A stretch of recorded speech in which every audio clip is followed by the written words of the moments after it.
Pride and Prejudice by Jane Austen. Chapter 47. "I have been thinking it over again, Elizabeth," said her uncle as they drove from the town, "and really, upon serious consideration, I am much more inclined than I was to judge as your eldest sister does on the matter. It appears to me so very unlikely that any young man should form such a design against a girl who is by no means unprotected or friendless, and who is actually staying in his colonel's family, that I am strongly inclined to hope the best. Could he expect that her friends would not step forward? Could he expect to be noticed again by the regiment after such an affront to Colonel Forster? His temptation is not adequate to the risk." "Do you really think so?" cried Elizabeth, brightening up for a moment. "Upon my word," said Mrs. Gardiner, "I begin to be of your uncle's opinion. It is really too great a violation of decency, honour, and interest for him to be guilty of. I cannot think so very ill of Wickham. Can you yourself, Lizzie, so wholly give him up as to believe him capable of it?" "Not perhaps of neglecting his own interest, but of every other neglect I can believe him capable. If, indeed, it should be so. But I dare not hope it. Why should they not go on to Scotland if that had been the case?" "In the first place," replied Mr. Gardiner, "there is no absolute proof that they are not gone to Scotland." "Oh, but their removing from the chaise into a hackney coach is such a presumption. And besides, no traces of them were to be found on the Barnet road." "Well then, supposing them to be in London, they may be there, though for the purpose of concealment, for no more exceptional purpose. It is not likely that money should be very abundant on either side, and it might strike them that they could be more economically, though less expeditiously, married in London than in Scotland." "But why all this secrecy? Why any fear of detection? Why must their marriage be private? Oh, no, no, this is not likely. His most particular friend, you see, by Jane's account, was persuaded of his never intending to marry her. Wickham will never marry a woman without some money. He cannot afford it. And what claims has Lydia? What attraction has she beyond youth, health, and good humour that could make him, for her sake, forego every chance of benefiting himself by marrying well? As to what restraint the apprehensions of disgrace in the corps might throw on a dishonourable elopement with her, I am not able to judge, for I know nothing of the effects that such a step might produce. But as to your other objection, I am afraid it will hardly hold good. Lydia has no brothers to step forward, and he might imagine, from my father's behaviour, from his indolence and the little attention he has ever seemed to give to what was going forward in his family, that he would do as little, and think as little about it, as any father could do in such a matter." "But can you think that Lydia is so lost to everything but love of him as to consent to live with him on any terms other than marriage?" "It does seem, and it is most shocking indeed," replied Elizabeth, with tears in her eyes, "that a sister's sense of decency and virtue in such a point should admit of doubt. But really I know not what to say. Perhaps I am not doing her justice, but she is very young. She has never been taught to think on serious subjects, and for the last half-year, nay, for a 12-month, she has been given up to nothing but amusement and vanity. She has been allowed to dispose of her time in the most idle and frivolous manner, and to adopt any opinions that came in her way. Since the shire were first quartered in Meryton, nothing but love, flirtation, and officers have been in her head. She has been doing everything in her power by thinking and talking on the subject to give greater, what shall I call it, susceptibility to her feelings, which are naturally lively enough. And we all know that Wickham has every charm of person and address that can captivate a woman." "But you see that Jane," said her aunt, "does not think so very ill of Wickham as to believe him capable of the attempt." "Of whom does Jane ever think ill? And who is there, whatever might be their former conduct, that she would think capable of such an attempt till it were proved against them? But Jane knows, as well as I do, what Wickham really is. We both know that he has been profligate in every sense of the word, that he has neither integrity nor honour, that he is as false and deceitful as he is insinuating." "And do you really know all this?"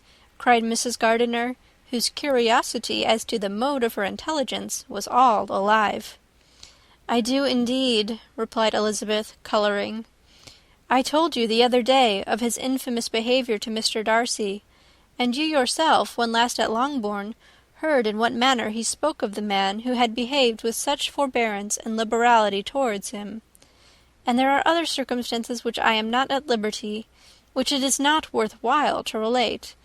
But his lies about the whole Pemberley family are endless. From what he said of Miss Darcy, I was thoroughly prepared to see a proud, reserved, disagreeable girl. Yet he knew to the contrary himself. He must know that she was as amiable and unpretending as we have found her." "But does Lydia know nothing of this? Can she be ignorant of what you and Jane seem so well to understand?" "Oh, yes, that is the worst of all. Till I was in Kent, and saw so much both of Mr. Darcy and his relation Colonel Fitzwilliam, I was ignorant of the truth myself. And when I returned home, the _shire was to leave Meryton in a week or fortnight time. As that was the case, neither Jane, to whom I related the whole, nor I thought it necessary to make our knowledge public. For of what use could it apparently be to anyone, that the good opinion which all the neighbourhood had of him should then be overthrown? And even when it was settled that Lydia should go with Mrs. Forster, the necessity of opening her eyes to his character never occurred to me. That she could be in any danger from the deception never entered my head. That such a consequence as this could ensue, you may easily believe, was far enough from my thoughts." "When they are all removed to Brighton, therefore you had no reason, I suppose, to believe them fond of each other?" "Not the slightest. I can remember no symptom of affection on either side, and had anything of the kind been perceptible, you must be aware that ours is not a family on which it could be thrown away. When he first entered the corps, she was ready enough to admire him, but so we all were. Every girl in or near Meryton was out of her senses about him for the first 2 months, but he never distinguished her by any particular attention, and consequently, after a moderate period of extravagant and wild admiration, her fancy for him gave way, and others of the regiment, who treated her with more distinction, again became her favourites." It may be easily believed that however little of novelty could be added to their fears, hopes, and conjectures on this interesting subject by its repeated discussion, no other could detain them from it long during the whole of the journey. From Elizabeth's thoughts it was never absent. Fixed there by the keenest of all anguish, self-reproach, she could find no interval of ease or forgetfulness. They travelled as expeditiously as possible, and sleeping one night on the road, reached Longbourn by dinner-time the next day. It was a comfort to Elizabeth to consider that Jane could not have been wearied by long expectations. The little Gardiners, attracted by the sight of a chaise, were standing on the steps of the house as they entered the paddock, and, when the carriage drove up to the door, the joyful surprise that lighted up their faces and displayed itself over their whole bodies in a variety of capers and frisks was the first pleasing earnest of their welcome. Elizabeth jumped out, and after giving each of them a hasty kiss, hurried into the vestibule, where Jane, who came running down from her mother's apartment, immediately met her. Elizabeth, as she affectionately embraced her, whilst tears filled the eyes of both, lost not a moment in asking whether anything had been heard of the fugitives. "Not yet," replied Jane, "but now that my dear uncle is come, I hope everything will be well." "Is my father in town?" "Yes, he went on Tuesday, as I wrote you word." "And have you heard from him often?" "We have heard only twice. He wrote me a few lines on Wednesday to say that he had arrived in safety, and to give me his directions, which I particularly begged him to do. He merely added that he should not write again till he had something of importance to mention." "And my mother, how is she? How are you all?" "My mother is tolerably well, I trust, though her spirits are greatly shaken. She is upstairs, and will have great satisfaction in seeing you all. She does not yet leave her dressing-room. Mary and Kitty, thank heaven, are quite well." "But you, how are you?" cried Elizabeth. "You look pale. How much you must have gone through!" Her sister, however, assured her of being perfectly well, and their conversation, which had been passing while Mr. and Mrs. Gardiner were engaged with their children, was now put an end to by the approach of the whole party. Jane ran to her uncle and aunt, and welcomed and thanked them both, with alternate smiles and tears. When they were all in the drawing-room, the questions which Elizabeth had already asked were of course repeated by the others, and they soon found that Jane had no intelligence to give. The sanguine hope of good, however, which the benevolence of her heart suggested, had not yet deserted her. She still expected that it would all end well, and that every morning would bring some letter, either from Lydia or her father, to explain their proceedings, and, perhaps, announce their marriage. Mrs. Bennet, to whose apartment they all repaired, after a few minutes' conversation together, received them exactly as might be expected. With tears and lamentations of regret, invectives against the villainous conduct of Wickham, and complaints of her own sufferings and ill usage, blaming everybody but the person to whose ill-judging indulgence the errors of her daughter must principally be owing. "If I had been able," said she, "to carry my point in going to Brighton with all my family, this would not have happened. But poor dear Lydia had nobody to take care of her. Why did the Forsters ever let her go out of their sight? I am sure there was some great neglect or other on their side, for she is not the kind of girl to do such a thing if she had been well looked after. I always thought they were very unfit to have the charge of her, but I was overruled, as I always am. Poor dear child! And now here's Mr. Bennet gone away, and I know he will fight Wickham wherever he meets him, and then he will be killed, and what is to become of us all? The Collinses will turn us out before he is cold in his grave, and if you are not kind to us, brother, I do not know what we shall do." They all exclaimed against such terrific ideas, and Mr. Gardiner, after general assurances of his affection for her and all her family, told her that he meant to be in London the very next day, and would assist Mr. Bennet in every endeavour for recovering Lydia. "Do not give way to useless alarm," added he. "Though it is right to be prepared for the worst, there is no occasion to look on it as certain. It is not quite a week since they left Brighton. In a few days more we may gain some news of them, and till we know that they are not married, and have no design of marrying, do not let us give the matter over as lost. As soon as I get to town I shall go to my brother, and make him come home with me to Gracechurch Street, and then we may consult together as to what is to be done." "Oh, my dear brother," replied Mrs. Bennet, "that is exactly what I could most wish for. And now do, when you get to town, find them out wherever they may be, and if they are not married already, make them marry. And as for wedding clothes, do not let them wait for that, but tell Lydia she shall have as much money as she chooses to buy them, after they are married. And above all, keep Mr. Bennet from fighting. Tell him what a dreadful state I am in, that I am frighted out of my wits, and have such tremblings, such flutterings all over me, such spasms in my side, and pains in my head, and such beatings at heart, that I can get no rest by night nor by day. And tell my dear Lydia not to give any directions about her clothes till she has seen me, for she does not know which are the best warehouses. Oh, brother, how kind you are! I know you will contrive it all." But Mr. Gardiner, though he assured her again of his earnest endeavours in the cause, could not avoid recommending moderation to her, as well in her hopes as her fear, and after talking with her in this manner till dinner was on the table, they all left her to vent all her feelings on the housekeeper, who attended in the absence of her daughters. Though her brother and sister were persuaded that there was no real occasion for such a seclusion from the family, they did not attempt to oppose it, for they knew that she had not prudence enough to hold her tongue before the servants while they waited at table, and judged it better that one only of the household, and the one whom they could most trust, should comprehend all her fears and solicitude on the subject. In the dining-room they were soon joined by Mary and Kitty, who had been too busily engaged in their separate apartments to make their appearance before. One came from her books, and the other from her toilette. The faces of both, however, were tolerably calm, and no change was visible in either, except that the loss of her favourite sister, or the anger which she had herself incurred in this business, had given more of fretfulness than usual to the accents of Kitty.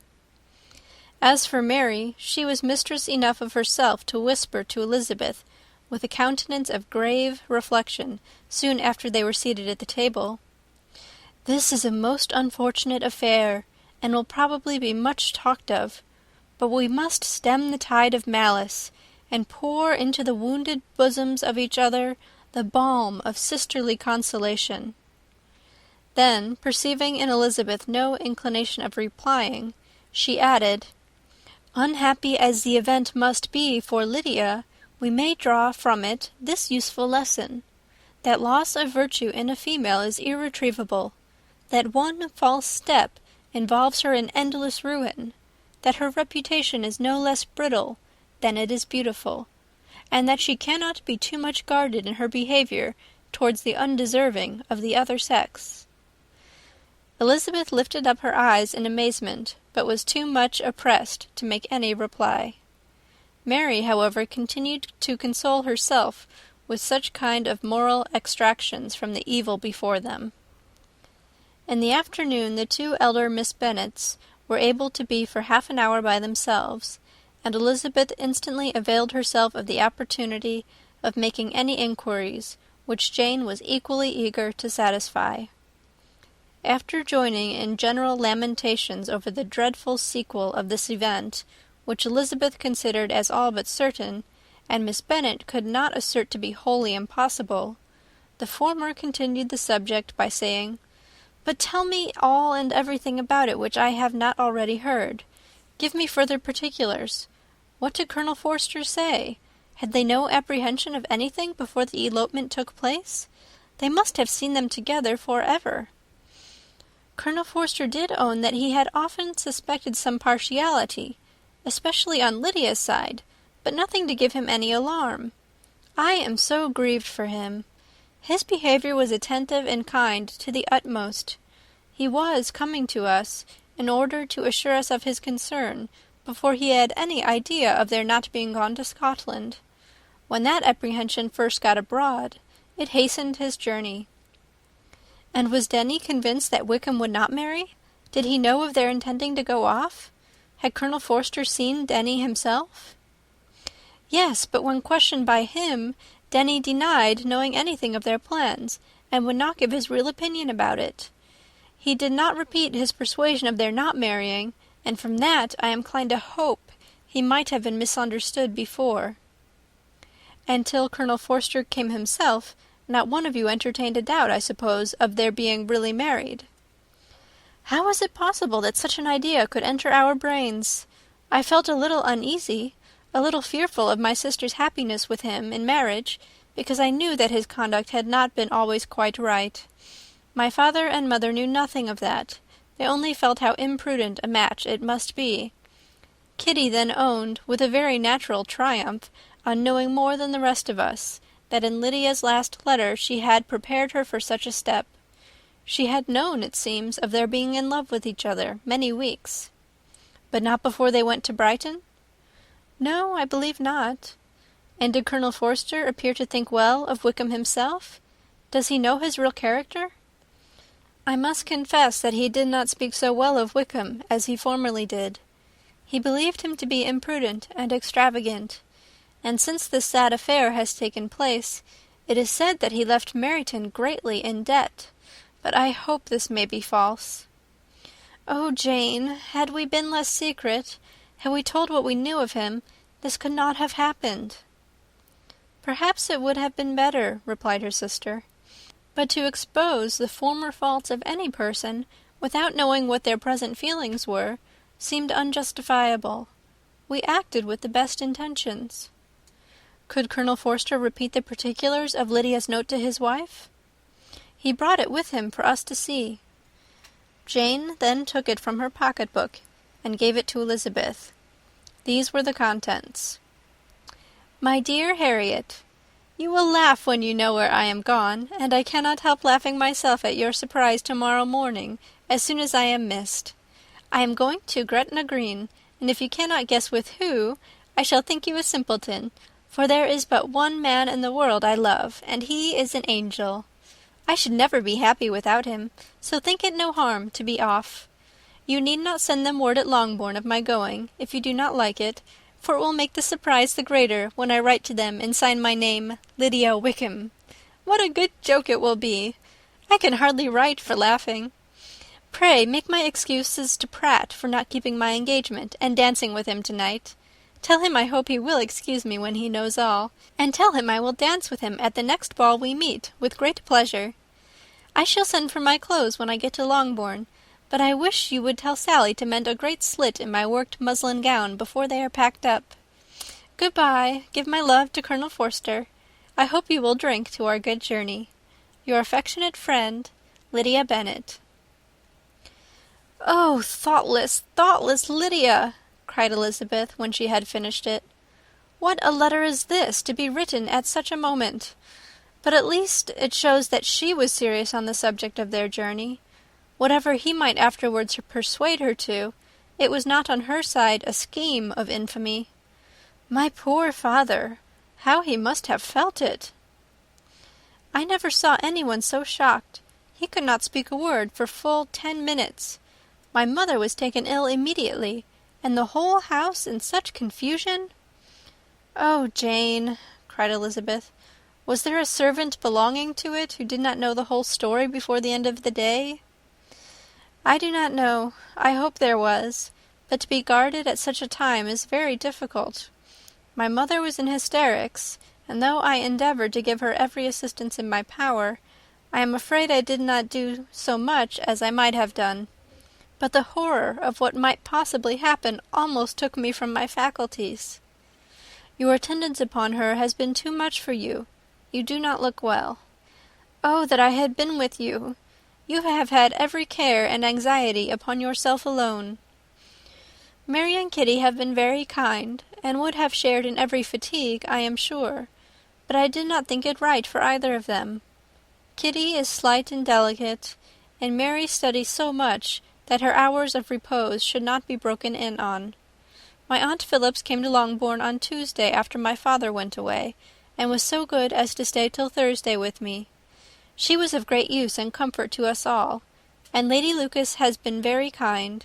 She walked here on Wednesday morning to condole with us, and offered her services, or any of her daughters, if they should be of use to us." "She had better have stayed at home," cried Elizabeth. "Perhaps she meant well, but under such a misfortune as this, one cannot see too little of one's neighbours. Assistance is impossible, condolence insufferable. Let them triumph over us at a distance, and be satisfied." She then proceeded to inquire into the measures which her father had intended to pursue, while in town, for the recovery of his daughter.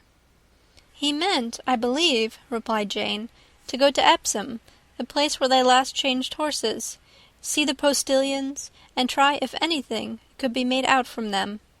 His principal object must be to discover the number of the hackney coach which took them from Clapham. It had come with a fare from London, and as he thought that the circumstance of a gentleman and a lady's removing from one carriage into another might be remarked, he meant to make inquiries at Clapham. If he could anyhow discover at what house the coachman had before set down his fare, he determined to make inquiries there, and hoped it might not be impossible to find out the stand and number of the coach. I do not know of any other designs that he had formed, but he was in such a hurry to be gone, and his spirits so greatly discomposed, that I had difficulty in finding out even so much as this." End of chapter 47. Chapter 48. The whole party were in hopes of a letter from Mr. Bennet the next morning, but the post came in without bringing a single line from him. His family knew him to be, on all common occasions, a most negligent and dilatory correspondent, but at such a time they had hoped for exertion. They were forced to conclude that he had no pleasing intelligence to send, but even of that they would have been glad to be certain. Mr. Gardiner had only waited for the letters before he set off. When he was gone, they were certain at least of receiving constant information of what was going on, and their uncle promised, at parting, to prevail on Mr. Bennet to return to Longbourn as soon as he could, to the great consolation of his sister, who considered it as the only security for her husband's not being killed in a duel. Mrs. Gardiner and the children were to remain in Hertfordshire a few days longer, as the former thought her presence might be serviceable to her nieces. She shared in their attendance on Mrs. Bennet, and was a great comfort to them in their hours of freedom. Their other aunt, who visited them frequently, and always, as she said, with the design of cheering and heartening them up, though as she never came without reporting some fresh instance of Wickham's extravagance or irregularity, she seldom went away without leaving them more dispirited than she found them. All Meryton seemed striving to blacken the man who, but 3 months before, had been almost an angel of light.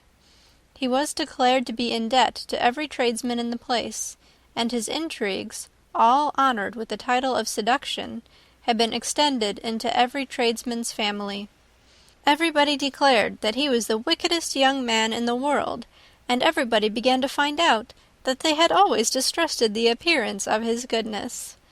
Elizabeth, though she did not credit above half of what was said, believed enough to make her former assurance of her sister's ruin more certain, and even Jane, who believed still less of it, became almost hopeless, more especially as the time was now come when, if they had gone to Scotland, which she had never before entirely despaired of, they must in all probability have gained some news of them. Mr. Gardiner left Longbourn on Sunday. On Tuesday his wife received a letter from him.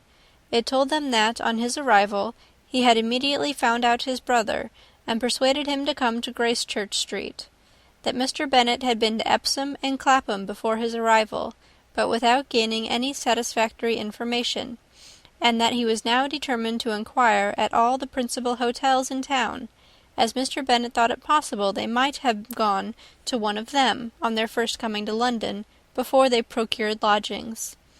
Mr. Gardiner himself did not expect any success from this measure, but as his brother was eager in it, he meant to assist him in pursuing it. He added that Mr. Bennet seemed wholly disinclined at present to leave London, and promised to write again very soon. There was also a postscript to this effect: "I have written to Colonel Forster, to desire him to find out, if possible, from some of the young man's intimates in the regiment, whether Wickham has any relations or connections who would be likely to know in what part of town he has now concealed himself. If there were any one that one could apply to with a probability of gaining such a clue as that, it might be of essential consequence. At present we have nothing to guide us. Colonel Forster will, I dare say, do everything in his power to satisfy us on this head. But, on second thoughts, perhaps Lizzie could tell us what relations he has now living better than any other person." Elizabeth was at no loss to understand from where this deference to her authority proceeded, but it was not in her power to give any information of so satisfactory a nature as the compliment deserved. She had never heard of his having had any relations except a father and mother, both of whom had been dead many years. It was possible, however, that some of his companions in the shire might be able to give more information, and though she was not very sanguine in expecting it, the application was a something to look forward to. Every day at Longbourn was now a day of anxiety, but the most anxious part of each was when the post was expected. The arrival of letters was the grand object of every morning's impatience. Through letters, whatever of good or bad was to be told would be communicated, and every succeeding day was expected to bring some news of importance.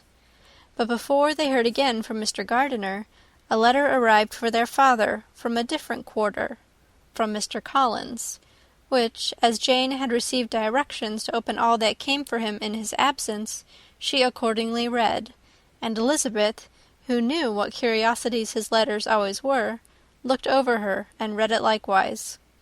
It was as follows: "My dear Sir, I feel myself called upon by our relationship and my situation in life to condole with you on the grievous affliction you are now suffering under, of which we were yesterday informed by a letter from Hertfordshire.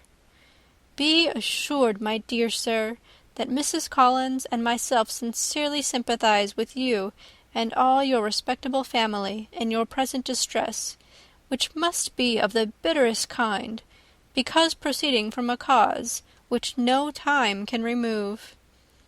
No arguments shall be wanting on my part that can alleviate so severe a misfortune, or that may comfort you under a circumstance that must be of all others the most afflicting to a parent's mind.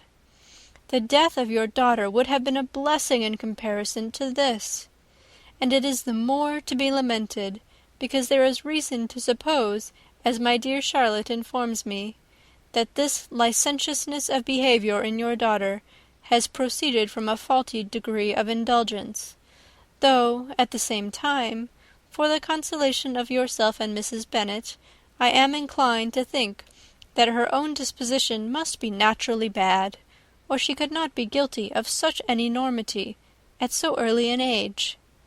Howsoever that may be, you are grievously to be pitied, in which opinion I am not only joined by Mrs. Collins, but likewise by Lady Catherine and her daughter, to whom I have related the affair.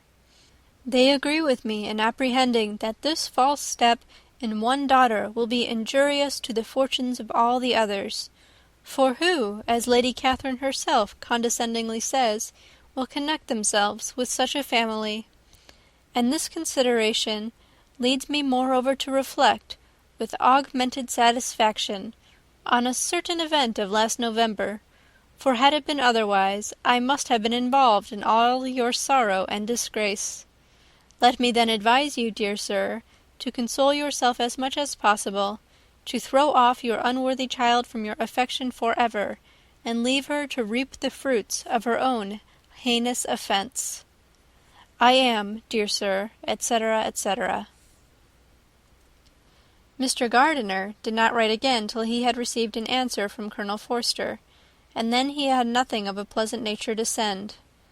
It was not known that Wickham had a single relationship with whom he kept up any connection, and it was certain that he had no near one living. His former acquaintances had been numerous, but since he had been in the militia, it did not appear that he was on terms of particular friendship with any of them. There was no one, therefore, who could be pointed out as likely to give any news of him, and in the wretched state of his own finances, there was a very powerful motive for secrecy, in addition to his fear of discovery by Lydia's relations, for it had just transpired that he had left gaming debts behind him to a very considerable amount. Colonel Forster believed that more than £1,000 would be necessary to clear his expenses at Brighton. He owed a good deal in town, but his debts of honour were still more formidable. Mr. Gardiner did not attempt to conceal these particulars from the Longbourn family. Jane heard them with horror. "A gamester!" she cried. "This is wholly unexpected. I had not an idea of it." Mr. Gardiner added in his letter that they might expect to see their father at home on the following day, which was Saturday. Rendered spiritless by the ill success of all their endeavours, he had yielded to his brother-in-law's entreaty that he would return to his family, and leave it to him to do whatever occasion might suggest to be advisable for continuing their pursuit. When Mrs. Bennet was told of this, she did not express so much satisfaction as her children expected, considering what her anxiety for his life had been before. "What, is he coming home, and without poor Lydia?" she cried. "Sure he will not leave London before he has found them. Who is to fight Wickham, and make him marry her if he comes away?" As Mrs. Gardiner began to wish to be at home, it was settled that she and the children should go to London at the same time that Mr. Bennet came from it. The coach therefore took them the first stage of their journey, and brought its master back to Longbourn. Mrs. Gardiner went away in all the perplexity about Elizabeth and her Derbyshire friend that had attended her from that part of the world. His name had never been voluntarily mentioned before them by her niece, and the kind of half-expectation which Mrs. Gardiner had formed, of their being followed by a letter from him, had ended in nothing. Elizabeth had received none since her return that could come from Pemberley. The present unhappy state of the family rendered any other excuse for the lowness of her spirits unnecessary. Nothing, therefore, could be fairly conjectured from that, though Elizabeth, who was by this time tolerably well acquainted with her own feelings, was perfectly aware that, had she known nothing of Darcy, she could have borne the dread of Lydia's infamy somewhat better.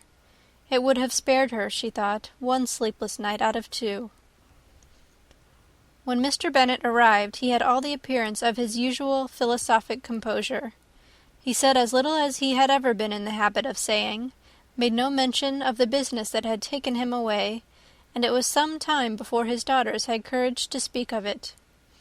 It was not till the afternoon, when he had joined them at tea, that Elizabeth ventured to introduce the subject, and then, on her briefly expressing her sorrow for what he must have endured, he replied, "Say nothing of that. Who should suffer but myself? It has been my own doing, and I ought to feel it." "You must not be too severe upon yourself," replied Elizabeth. "You may well warn me against such an evil. Human nature is so prone to fall into it. No, Lizzie, let me once in my life feel how much I have been to blame. I am not afraid of being overpowered by the impression. It will pass away soon enough." "Do you suppose them to be in London?" "Yes, where else can they be so well concealed?" "And Lydia used to want to go to London," added Kitty. "She is happy, then," said her father dryly, "and her residence there will probably be of some duration." Then, after a short silence, he continued, "Lizzie, I bear you no ill will for being justified in your advice to me last May, which, considering the event, shows some greatness of mind." They were interrupted by Miss Bennet, who came to fetch her mother's tea. "This is a parade," he cried, "which does one good. It gives such an elegance to misfortune. Another day I will do the same. I will sit in my library in my nightcap and powdering gown, and give as much trouble as I can. Or perhaps I may defer it till Kitty runs away." "I am not going to run away, papa," said Kitty fretfully. "If I should ever go to Brighton, I would behave better than Lydia." "You go to Brighton! I would not trust you so near it as Eastbourne for 50 pounds. No, Kitty, I have at least learnt to be cautious, and you will feel the effects of it. No officer is ever to enter into my house again, nor even to pass through the village. Balls will be absolutely prohibited, unless you stand up with one of your sisters. And you are never to stir out of doors till you can prove that you have spent 10 minutes of every day in a rational manner." Kitty, who took all these threats in a serious light, began to cry. "Well, well," said he, "do not make yourself unhappy. If you are a good girl for the next 10 years, I will take you to a review at the end of them." End of chapter 48.